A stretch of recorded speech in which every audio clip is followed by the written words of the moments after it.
I'm Judy Shaw for NYSE Floor Talk. Joining me today is Dan Michaeli. He is CEO and co-founder at Glia. Dan, it is wonderful to have you here. Thanks for joining me on the floor. Thank you so much, Judy. It's great to be here.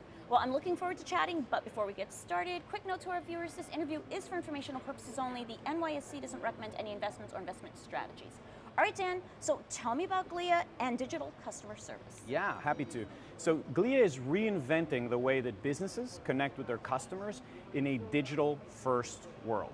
So what does that mean? When you look at how we interact today with our friends, with our family, with our colleagues, we're really going to the screen experiences, right? And what we aim to do is to bring those same types of interactions to businesses as they serve their customers. So what that looks like is that we range from virtual assistants and chatbots to live chat to voice and video, all in one comprehensive solution. So no matter where the customer starts their interaction, they're going to get that same kind of seamless experience with the company that they're working with. Okay, so tell me, what makes your company unique?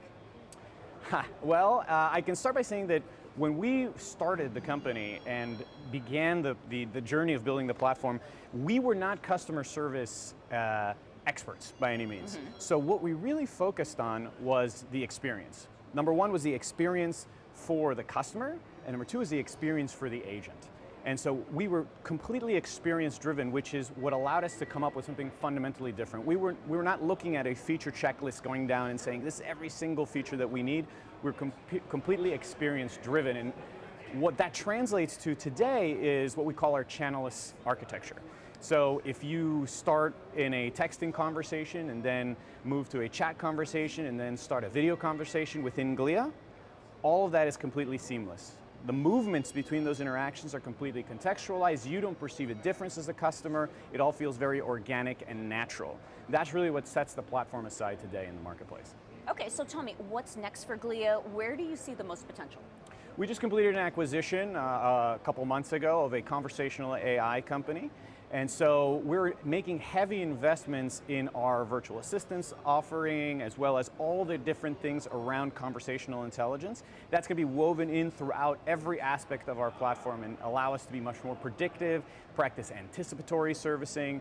So really exciting things around artificial intelligence for us coming off the heels of that acquisition.